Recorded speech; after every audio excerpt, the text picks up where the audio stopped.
Olá, bem-vindos mais uma vez à nossa série de estudos Conhecendo a Palavra de Deus.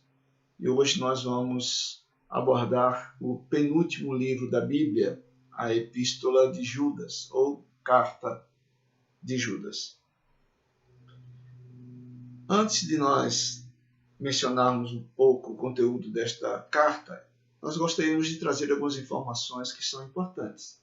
A primeira é quem é o autor desta carta. Na verdade, há muitos personagens no Novo Testamento chamados de Judas. Mas o que escreveu esta carta é um dos meio-irmãos de Jesus. Estes irmãos, ou meio-irmãos de Jesus, são mencionados, por exemplo, em Mateus capítulo 13, versículo de número 55. Lá, por exemplo, o primeiro irmão, ou meio-irmão de Jesus mencionado é Tiago, o autor de uma das epístolas do Novo Testamento. E o último a ser citado é exatamente Judas, o que provavelmente indica que Tiago era o meu irmão mais velho de Jesus e Judas era o meu irmão mais novo do Senhor Jesus Cristo. É interessante nós observarmos que na própria epístola o autor se identifica. Ele se identifica como Judas, mas ele faz uma coisa muito interessante, ele não se identifica como irmão de Cristo Jesus. Ele se identifica como irmão de Tiago. Mas quanto a Jesus, ele se identifica como sendo o seu servo. Isso evidencia efetivamente a sua conversão, que nós não sabemos quando aconteceu, como também não sabemos quando aconteceu a conversão de Tiago. Sabemos, no entanto, que foi nas proximidades da ressurreição do Senhor Jesus Cristo. Então, inicialmente, os meio-irmãos de Jesus não creram nele como sendo o Filho de Deus. Posteriormente, ao longo do ministério, dos milagres realizados, das palavras, dos ensinos proferidos, da sua morte e ressurreição, eles viram-se convertidos efetivamente e receberam a Jesus como seu Senhor e Salvador. Bem, qual a data na qual essa carta foi escrita? Esse é um problema relativamente sério, porque nós não temos um referencial definitivo, inequívoco para a definição de quando essa carta foi escrita. Mas nós tomamos como tendo sido escrita provavelmente entre os anos 60 e 80 da era cristã. Quanto ao local no qual ela foi escrita, também nós não temos evidências históricas definitivas. Sabemos, no entanto, que Judas viveu na região da Palestina.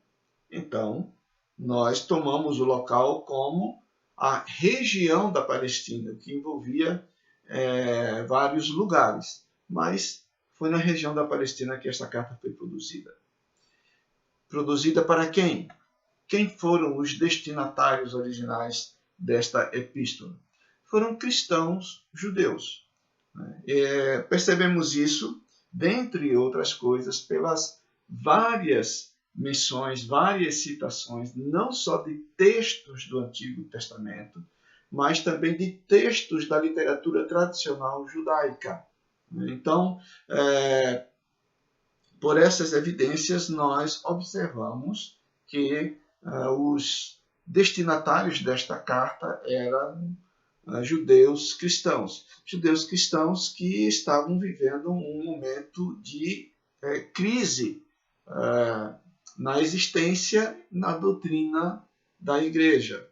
Então, quando esta carta foi escrita, ela foi escrita com o propósito de exortar a igreja a perseverar na fé e a reconhecer e enfrentar mestres falsos e corruptos que estavam deturpando o ensino na igreja e a fé dos cristãos.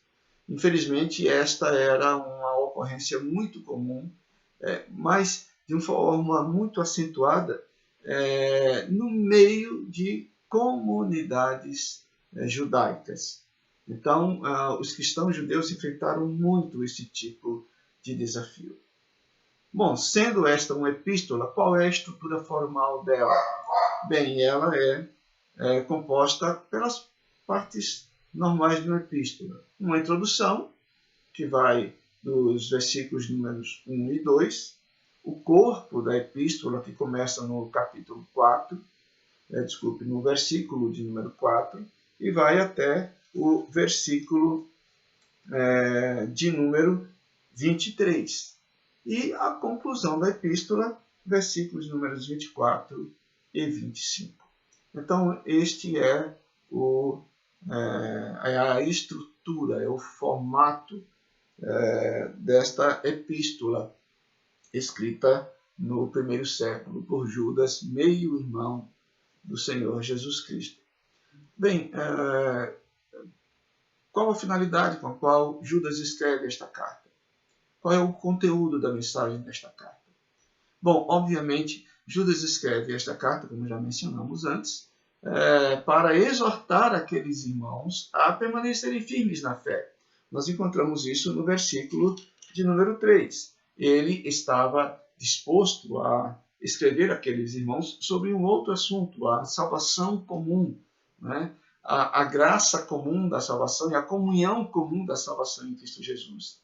Mas, por causa dos desafios que aquela igreja estava enfrentando, ele resolveu escrever, conforme as expressões que nós encontramos no versículo 3, escrever-vos acerca da nossa comum salvação, era o que ele queria, foi que me senti obrigado, ou constrangido, ou inclinado a corresponder-me convosco, exortando-vos a batalhardes diligentemente pela fé que uma vez por todas foi entregue aos santos. Então, a finalidade desta epístola é exatamente promover aqueles irmãos, exortar aqueles irmãos a permanecerem firmes na fé que lhes foi transmitida. Por que isto? O versículo número 4 explica: pois certos indivíduos se introduziram com dissimulação, os quais, desde muito tempo, foram antecipadamente pronunciados para esta condenação, homens ímpios que transformam em libertinagem a graça de nosso Deus e negam o nosso único soberano e Senhor, Jesus Cristo. Então, ele escreve esta carta para exortar aqueles irmãos a permanecerem firmes na fé diante do desafio de falsos mestres que haviam se filtrado no meio daquela igreja e que nas suas ações, ensinos e nos seus procedimentos, os procedimentos deles, é algo que o autor menciona muito ao longo da sua carta, mas o ensino e o comportamento deles que, primeiro, transformava em libertinagem a graça recebida, ou seja, eles usavam a graça como uma liberdade, né, para o cometimento de pecados, principalmente no que diz respeito a como lidar com o dinheiro, né, a ganância e a imoralidades sexuais. Além disso, eles negavam a Jesus como sendo efetivamente Senhor. Exatamente o que Judas não faz. Não é? Judas, ele, na sua carta, como mencionamos, ele não se apresenta como meu irmão do Senhor Jesus Cristo. Ele se apresenta como servo do Senhor Jesus Cristo. E aqueles falsos mestres, aqueles libertinos, eles negavam o senhorio de Cristo. Tiago e Judas têm essa preocupação com os seus leitores. E Judas aqui usa de uma expressão muito interessante, de um conceito muito interessante. Ele diz, assim como João fez nas suas epístolas, ele diz que pessoas que aqui se introduzem deste modo e assim agem no seio da igreja são, na verdade, traidores do Senhor Jesus. Bem, Judas, então, exortando aquela igreja, ele vai dizer algumas coisas muito interessantes. Primeiro, ele vai ressaltar àqueles irmãos que estes comportamentos de adulteração da graça de Deus em libertinagem e a negação do senhorio de Jesus Cristo esses comportamentos são comportamentos que estão para serem objetos do juízo de Deus.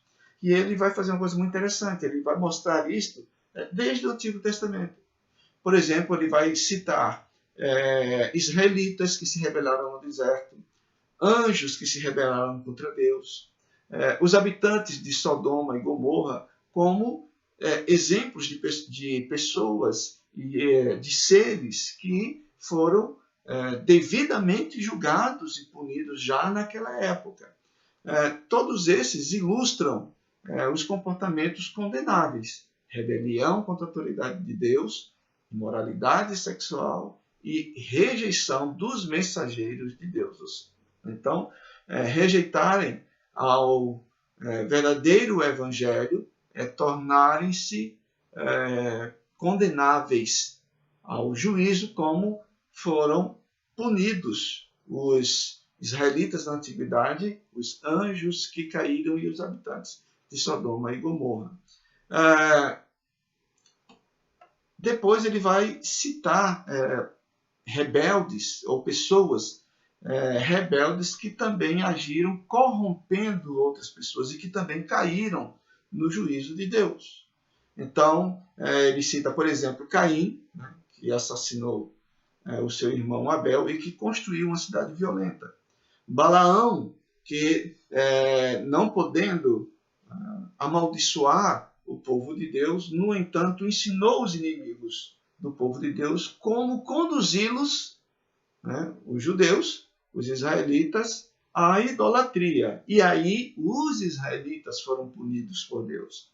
E ainda cita Corá, né, o levante, a rebelião de Corá, na qual o juízo de Deus foi aplicado de forma dramática. Foi um evento muito traumático na história da caminhada do povo de Deus no deserto, antes de entrar e ocupar-se, tomar posse da terra prometida.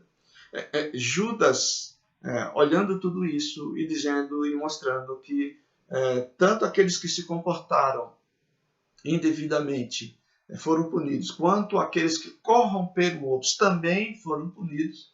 Judas, então, menciona que o juízo de Deus está próximo. Ele fala da proximidade do julgamento de Deus, que foi anunciada já no Antigo Testamento, mas também anunciada pelos apóstolos. Então, os apóstolos, na pregação do Evangelho, anunciaram a proximidade do julgamento de Cristo Jesus. Então, os cristãos deveriam estar alertas contra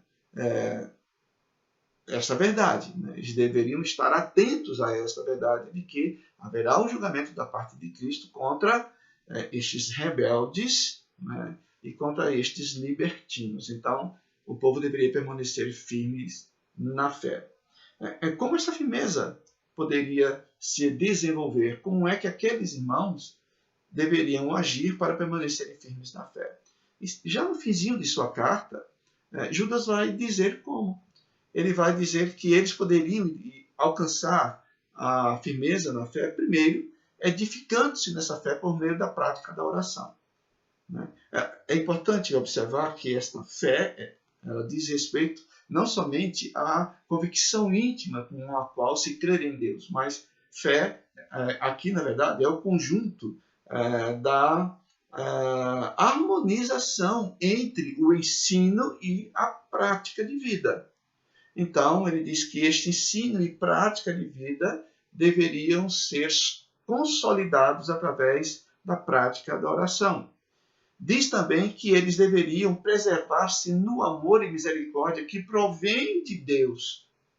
Então, ele diz que Deus, ou Cristo, tem amor e misericórdia e eles deveriam buscar estes dons de Cristo para serem preservados para a vida eterna. Ou seja, não deveriam confiar em si mesmos, e muito menos, obviamente, em mestres humanos. O que ele diz é que em Cristo nós alcançamos graça, amor e misericórdia que nos preservam para a vida eterna. Portanto, devemos nos apegar ao Senhor Jesus Cristo.